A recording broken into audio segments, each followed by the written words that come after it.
Marie-Louise Den Huysen, dankie dat jy met ons gesels. Jy's gewoonlik agter die kamera met ons spotsending, maar hier by Lex Libertas waar jy ook kommunikasiebeampte is jy besig om die waarheid met uit veldtog te koördineer. Wat ons natuurlik onlangs aangekondig het om mense aan te moedig om hulle persoonlike stories met ons te deel sodat hulle stemme ook gehoor kan word. En ek wil graag bietjie daar met jou gesels, maar kan ons vir 'n begin voor ons oor die detail praat en waar ons trek met die verslag en die veldtog en wat mense kan doen, kan ons net 'n stappie terugneem en net so 'n bietjie konteks gee oor waar ons staan op die oomblik en waarom ons hierdie veldtog van stapel gestuur het. Ja, dankie Ernst, dis 'n goeie geleentheid en ek dink dit is baie belangrik om oor hierdie stories te praat en om oor hierdie veldtog ook te praat. Want ons so baie Suid-Afrikaners en wit boere in Suid-Afrika wat die slagoffers was van 'n plaasaanval of 'n plaasmoord, maar niemand luister na hulle stories nie. Daar word net vir hulle gesê dat julle is net 'n syfer wat deel vorm van 'n statistiek en selfs daai statistiek is nie hoog genoeg dat dit belangrik vir die regering is om dit 'n prioriteitsmisdaad te maak nie. So dit is 'n groot probleem en as mens kyk na die manier waarin hierdie aanvalle gebeur en hoe brutaal dit is, dan is dit werklik nodig om vir hierdie mense ook 'n stem te gee. Goed, so ek dink ons kan begin ook net met 'n bietjie konteks wat belangrik is om te sien waar is ons nou en waar was ons 6 maande terug. So jy gaan kyk in September laas jaar, September 2024 het Ramaphosa die Bella Bill of die Bella wetgewing geteken, wat natuurlik die Basic Education Amendment Law is. En uit verskillende oorde was daar gevra dat asseblief moenie hierdie teken nie, vir verskillende redes. En in Januarie hierdie jaar het president Ramaphosa die onteiening sonder vergoeding wetgewing natuurlik geteken en weer eens, daar was verskillende organisasies, verskillende politieke partye, landbouorganisasies wat gesê het asseblief moenie hierdie teken nie, want daar spesifieke nagevolge wat dit vir Suid-Afrikaners en vir Suid-Afrikaanse boere spesifiek kan inhou. In Februarie het ons natuurlik wakker geword met die nuus dat president Trump uitvoerende bevel geteken het wat vir Afrikaners vlugtelingstatus in Amerika bied. Ek dink niemand het dit verwag of dit gesien kom nie, maar goed, dit het toe gebeur en natuurlik was daar uit verskillende oorde, verskillende reaksies ook daarop gewees. En later in Februarie het die staatssekretaris van die FSA, Marco Rubio, aangekondig dat hy nie meer die G20 beraad wat later hierdie jaar in Suid-Afrika gehou word gaan bywoon nie, en hy het ook Suid-Afrika gekritiseer vir die hofsaak wat hulle op hierdie stadium teen Israel by die internasionale hof het. En saam met al hierdie goed wat gebeur het, was daar ook natuurlik in Maart maand is die Suid-Afrikaanse ambassadeur Ibrahim Rasool verklaar as persona non grata en hy 7 dae gegee om die FSA te verlaat. Saam met al hierdie goed was daar spanning oor handel gewees. Daar was natuurlik die AGOA ooreenkoms wat baie in nuus was en mense het gesê daar's groot bedreigings vir die AGOA ooreenkoms wat natuurlik vir baie Suid-Afrikaners werk gee en wat 'n groot verlies sal wees as dit dan gestop word.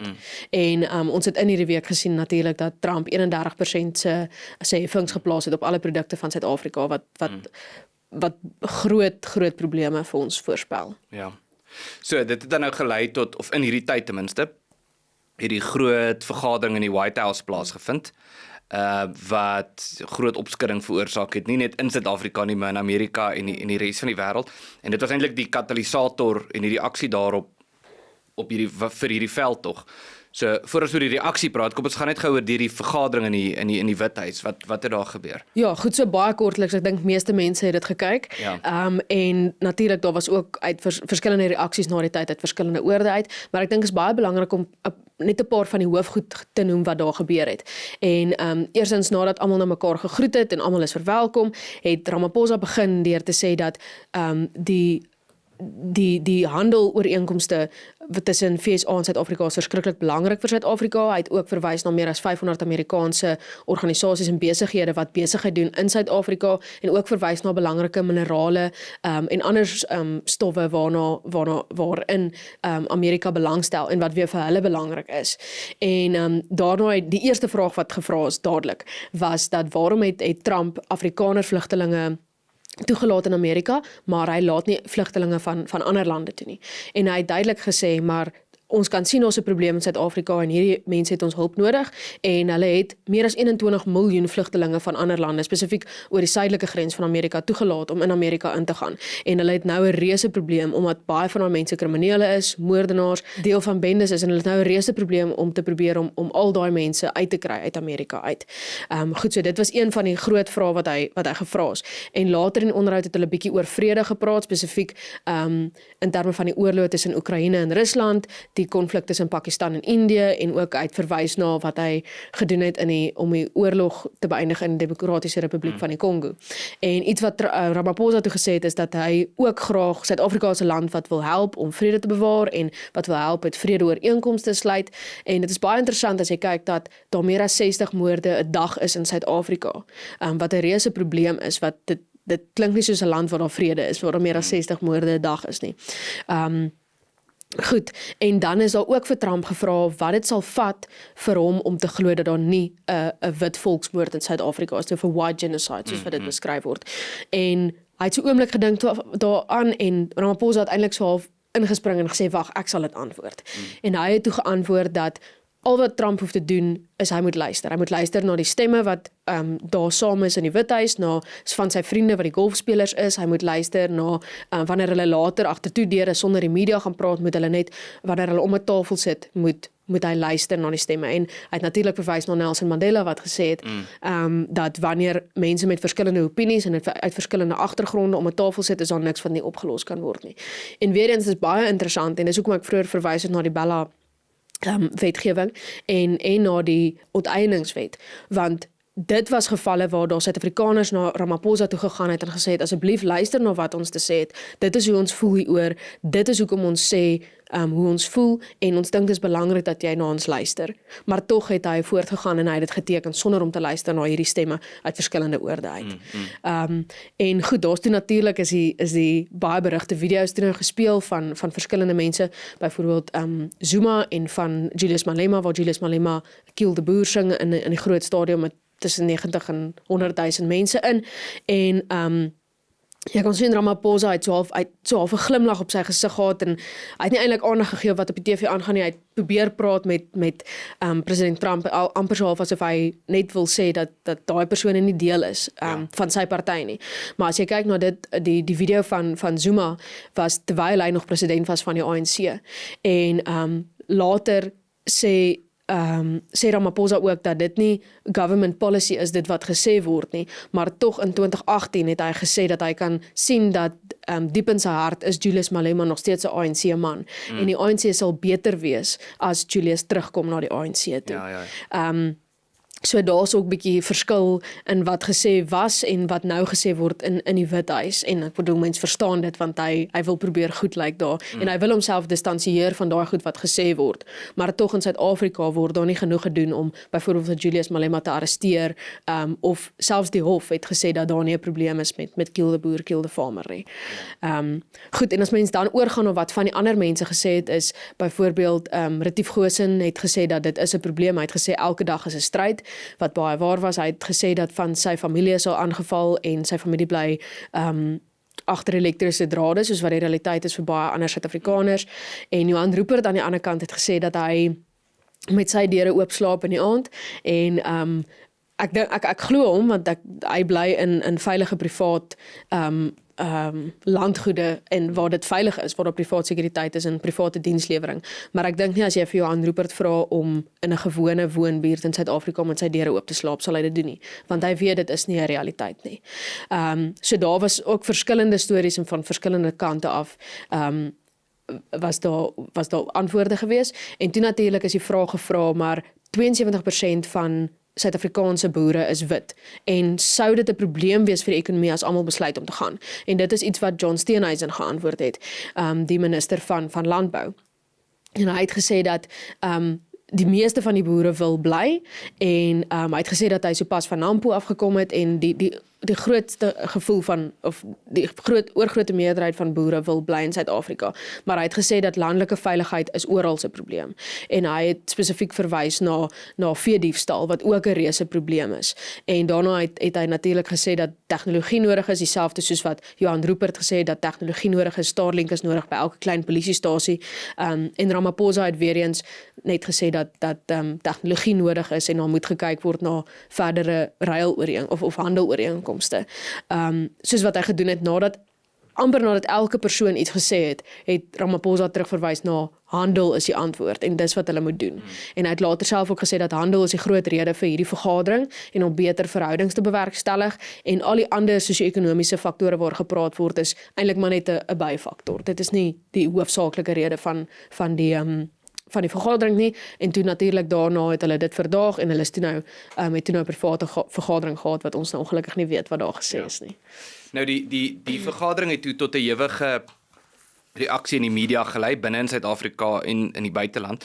En dit was eintlik hierdie media reaksie wat ons toe die gesprek laat voer het en te sê maar ons moet hierdie veldtog van stapel stuur. Geef ons net so 'n oorsig oor die reaksie op die vergadering. Ja, goed, so daar was baie uiteenlopende reaksie gewees op hierdie vergadering en dit wat gesê is en die video's wat gespeel is en alles rondom die vergadering. Die konservatiewe media en Afrikaners was natuurlik baie dankbaar geweest dat hierdie kwessie aangespreek word. Daar is al in die verlede het mense al verwys daarna, byvoorbeeld Christoph Slagmilder, met wie hy onlangs 'n onderhoud gehad het wat 'n Vlaamse parlementslid is. Hy het toe dieselfde video wat Trump gespeel het in die Withuis, het hy ook gespeel en hy het ook gesê dat dit onaanvaarbaar is. En in die verlede was daar ook byvoorbeeld Nederlandse ministers of lede van die parlement wat verwys het hierna en gesê het maar dit is onaanvaarbaar. Maar dit was die eerste keer wat iemand op hierdie skaal daarna verwys het wat so groot platform het. Die eerste keer wat 'n Amerikaanse president en ek dink dalk eerste keer wat enige president dalk verwys na wat hier aangaan en dat dit 'n probleem is. So natuurlik daarvoor is mens baie dankbaar vir daai blootstelling wat mens kry in reg deur die wêreld, want ek dink daar's baie min mense in die wêreld wat nie fokus op Donald Trump en wat hy sê nie. Ja. Goed, aan die ander kant was natuurlik die linkse media en hoe hulle gereageer het daarop en daar's basies net uitgekom en gesê dat luister, dit is vals nuus. Dit is nie waar nie.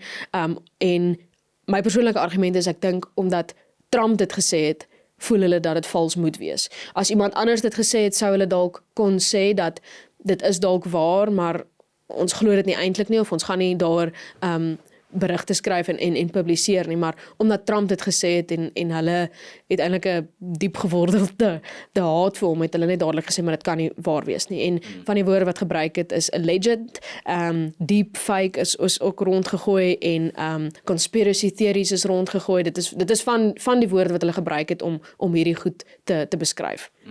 En dan, as mens kyk na bekende persone wat gereageer het hierop, natuurlik Whoopi Goldberg op The View, het dit ook beskryf as conspiracy theory, alleged white genocide. Dan Jimmy Kimmel het op sy program verwys daarna ook as deepfake en gesê dit is wat gebeur wanneer jy as ek hom nou kan aanhaal sê, this is what happens when you get your news from Memo's Twitter. En die mense het vreeslik gelag in die onderhoud of in die agtergrond en ek kan onthou dat ek vir jou boodskap gestuur het en gesê het, ek het gesien hierdie het gebeur, maar ek kon dit nie klaar kyk nie, want net die gedagte dat mense so lag oor plaasmoorde en plaasaanvalle wat 'n werklikheid is en die brutale manier waarop mense aangeval word en gemartel word op plase en dan het jy 'n ou wat grappies daar maak en 'n hele gehoor wat lag, was vir my persoonlik baie ontstellend en ek kon nie dit klaar kyk nie. Daar was 'n Suid-Afrikaanse joernalis wat ook op 'n Amerikaanse program was en sy het gesê dat hy verwys na die raswette, maar waar is die raswette? Daar is nie raswette in Suid-Afrika nie en ek dink ons almal weet dat daar raswette in Suid-Afrika in werking is.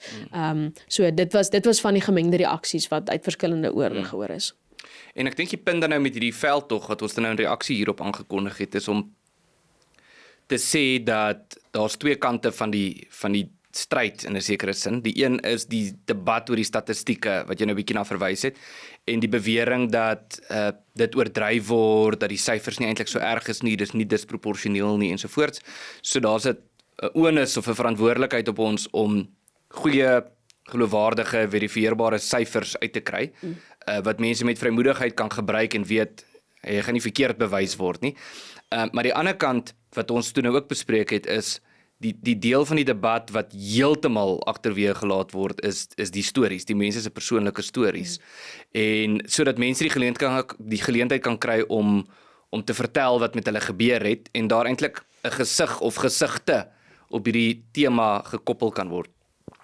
So ons het dan nou hierdie veldtog, dit was ook hier einde Mei se kant aangekondig en gesê mense kan hulle stories vir ons stuur en daar is verskriklik baie wat ingekom het. Kan jy ons 'n bietjie vertel net van daai proses van daar af? Ja, natuurlik. So soos wat jy gesê het, 100%, statistieke is belangrik en syfers is belangrik, maar wat die ander kant van die debat is definitief hierdie persoonlike stories van hierdie mense wat party van hulle wat geliefdes verloor het, wat vriende en familie verloor het en die manier waarop hulle verloor het, die manier hoe hulle aangeval en vermoor is en gemartel is in baie van die gevalle en ook ander mense wat dit oorleef het wat vertel ek is aangeval en dis wat met my gebeur het, ek is in party gevalle is hulle geskiet en ander geslaan met harde voorwerpe en ander is hulle regtig op brutale maniere gemartel. En dit is belangrik want dit wys vir die mense dat wat hier aangaan is nie net 'n gewone misdaad nie. Dis nie net nog 'n misdaad nie. Dit word gedryf deur haat en dit word ook aangemoedig, veral in die politiek soos wat ons nou reeds gepraat het. Julius Malema wat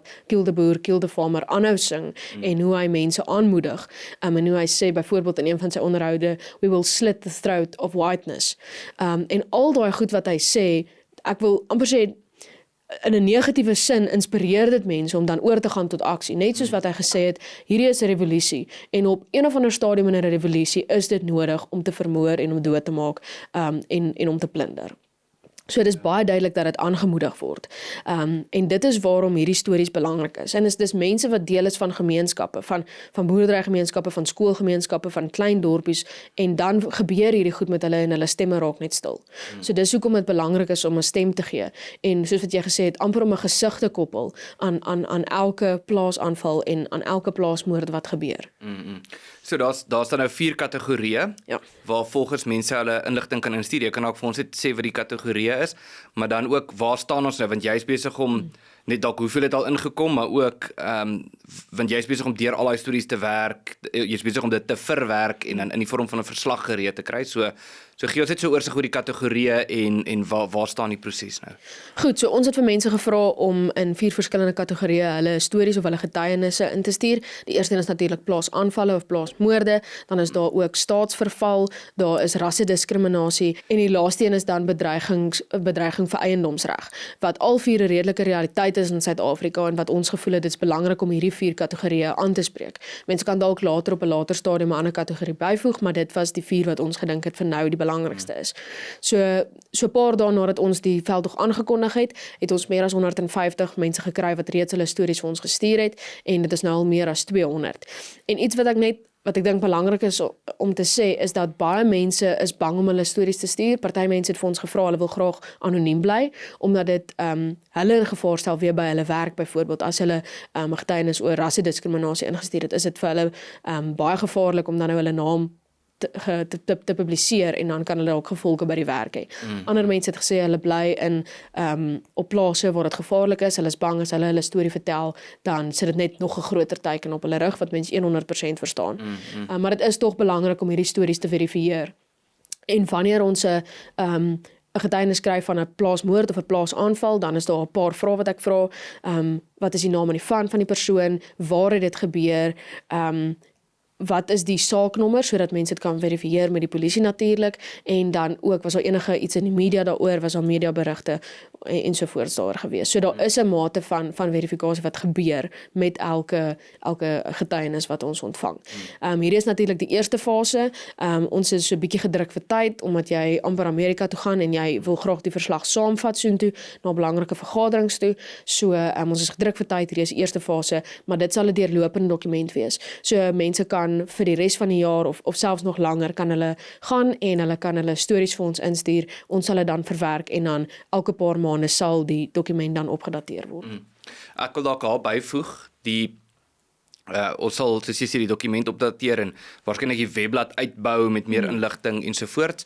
Jy het genoem van mense wat anoniem wil bly en dis vir ons baie belangrik om dit te respekteer, nie inligting te publiseer as mense nie wil hê ons moet nie ensovoorts.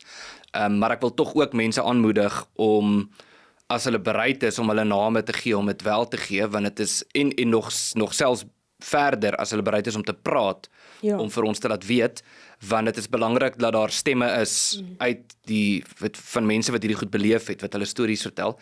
En ek kan dalk byvoeg, die veldtog, hoewel die dokument nog nie gepubliseer is nie, het eintlik al reeds ten minste op 3 vlakke begin resultate oplewer. Die een is taamlik invloedryke Amerikaanse joernalis wat in Suid-Afrika was, wat met van die slagoffers al gepraat het.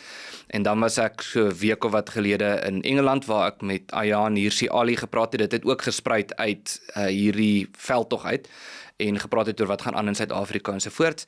En ek het nou gisteraan, nou dat ons hierdie opneem, ook 'n boodskap gekry van iemand in die FSA wat gesê het, hulle is bewus van hierdie veldtog, hulle het kennis geneem hiervan, hulle verstaan ek is op pad, ek gaan binnekort weer daar wees, hulle wil graag met my praat. So, dis belangrik dat die goed uitkom, maar dis ook belangrik dat dit nie net ek en jy is wat namens die slagoffers praat nie natuurlik, maar die slagoffers self.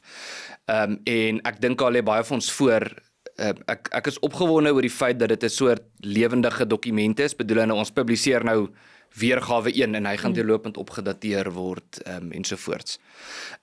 Kom ons net om saam te vat dan nou, jy kan ook iets byvoeg as jy wil, maar in terme van wat mense moet weet, maar die groot vraag is nou as mense hierdie kyk en hulle wil inligting met ons deel, hulle wil hulle stories met ons deel en seker maak dit word ingesluit, hoe doen mense dit? Goed, dis eintlik baie maklik. Mense kan gaan na ons webblad toe, alexlibertas.org.za en daar is 'n blad, die waarheid moet uitblad, waar mense daarop kan klik, of in Engels die Truth Be Told, as hulle webblad dan nou in Engels gestel is. Hulle kan daar gaan kyk, dit is baie maklik, hulle vul 'n vormpie daarin met 'n name van, e-posadres, al hulle inligting. Dit kom dan by my uit. Ek gaan waarskynlik dan weer met hulle opvolg om party van die inligting te verifieer en seker te maak ons het alles reg. So dit is baie maklik. Ons kan ook 'n skakel onder plaas sodat mense net daarop kan klik en dan gaan dit hulle outomaties soontoe vat. Marie-Louise Denison, dankie. Ons sal nog aanhou hieroor gesels en mense op hoogte bring en ek hoop dat mense sal aanhou om hulle inligting met ons te deel en ek glo dat hierdie nog 'n groot impak sal hê. Dankie Ernst. Dankie.